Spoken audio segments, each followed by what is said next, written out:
Hi everyone! Good morning! So welcome back to my YouTube channel. Please like and subscribe. And for today's video ay bibisitahin natin yung dalawang museum dito sa Cebu City. The National Museum and ito yung Bahay na Bato. Ito yung unahin natin, ito yung Bahay na Bato kasi I am longing for this for a long time. I'm super excited what is inside. So let's go everyone! So, before tayo papasok doon sa mga rooms is kailangan nating paperma dito tapos kung ano yung ano ka. Student ka ba or just a visitor? We are all a visitor but I'm trying to say is if you're a regular or a student.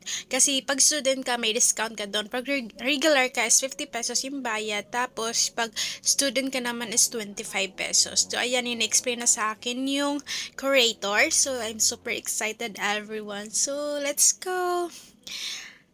So, before pala ako let's go is tinanong muna ako ng curator if may kasama ba ko wala. Sabi ko ako lang tapos para lang akong naano sa sarili ko kasi ako lang naman talaga lagi yung umaalis. I mean, yung gumakala. Sayaan nyo pag may kasama na akong gumala. I-ano ko siya dito. Welcome to my YouTube channel. Parang gano'n.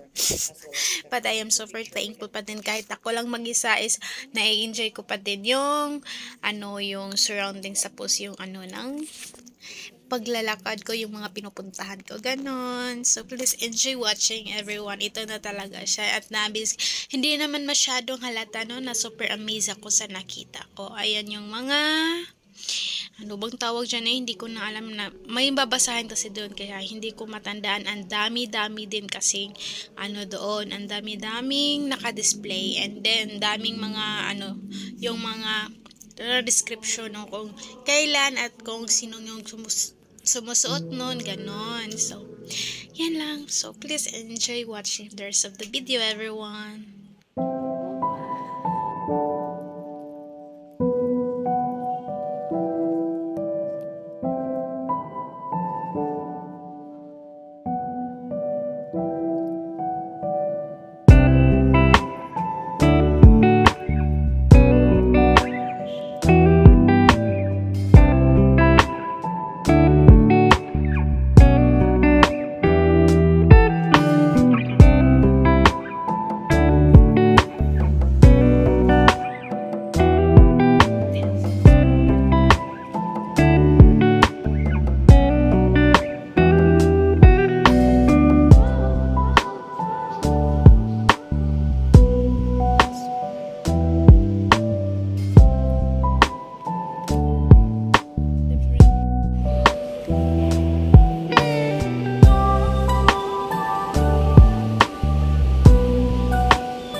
Hi guys! So ito yung itsura sa labas niya. Ito yung Cathedral Church. Ito yung sa gilid na to banda ng yung bahay na bato. It's super nice. It's super amazing lang kasi makakita ng mga old house that made of wood, and yung upper niya is wood, tapos yung baba niya is made of stone talaga siya, na para siyang pinagpatong-patong ganun. So ayan, I'm super amazed and para akong na-refresh. Parang gusto kong tumira dito. Alam niyo pa guys, yung dito is super siya. Alam niyo yung maaliwalas. Kasi yung mahangin siya, tapos hindi siya mainit kasi pag saminto yung mo, 'di ba? Yung second floor mo super init, pero ito super amazing.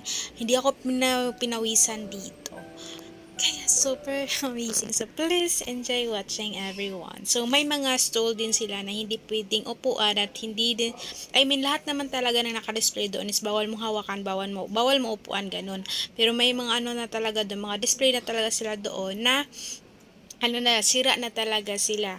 Kasi for how many years na kaya yun. So ito naman yung likod ng yung tawag doon, yung bahay na bato. Super nice kasi may para siyang garden doon, konting garden. So this time guys ay super saya ko. Hindi na, natuwa lang ako kasi may dalawang foreigners na bumibisita din sila doon, tapos ang tawag doon, nag-iimot-imot ako para yung Maria Clara ganun. Tapos pagtingin ko sa baba, nandun sila baba sa baba, tapos naka-video pa sila. Tapos nag-smile ako, hindi ko alam kung na-picture ba nila ako, hindi. I think vlogger sila kasi dalawa sila, tapos para yung yung video cam ganon. So super happy ko lang. Hindi lang ako yung nandito, madami kami, pero yung iba nasa kabila, yung ganon. So ito yung So, please enjoy watching everyone. Hindi pa tayo tapos. May mga ganyan pa. Para siyang, bang tawag ng kanyon. Ganon. Tapos yung mga nila, pang gamit nila panlaban noon. So, ayan siya. Super amazing ng rocks kasi yung iba it's made of rock talaga yung mga ayan, ganyan.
So, this area naman, yung parang garden area, is dito yung mga different types of bells, tapos different tier na ginagamit, tapos may bell pa dyan na super, ano na sila. Itong mga bell na naka-display dito sa baba is mga sira na sila, guys, and then, yung may bell doon na ano, I don't know kung nasira ba siya dahil dun sa World War II or talagang nasira lang talaga siya kasi lahat naman talagang bagay nasisira.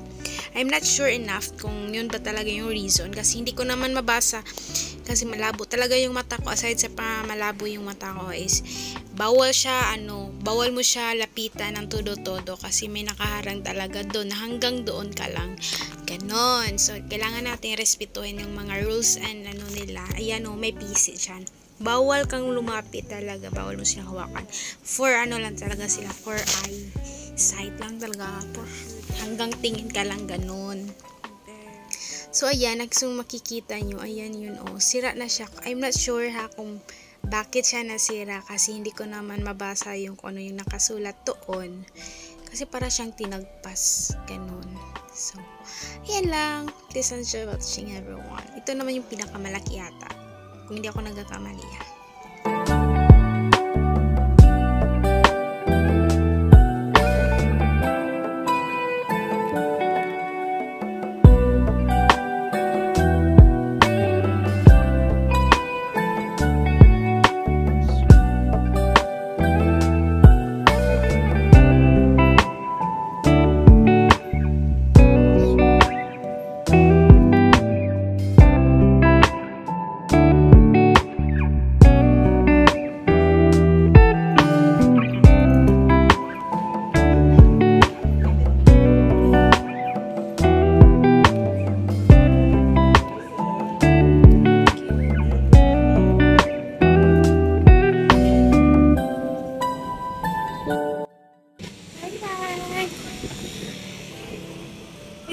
Ayos na tayo.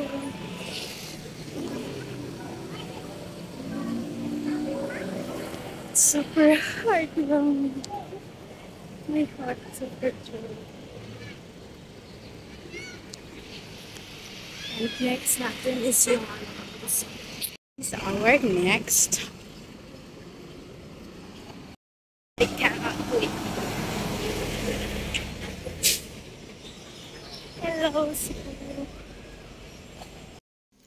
ayan, pagdating ko dito is hindi pala siya gano'n na papasok ka na dyan sa main gate. Yan, main gate pala dyan is pang ano lang yan, exit. Tapos yung gusto mo mag-entrance, doon ka sa pinakalikod mag-entrance kasi nandun yung guard at saka yun, nandun yun yung mga ano, parang orientation. Pero i-orient din naman kayo pagdating sa loob.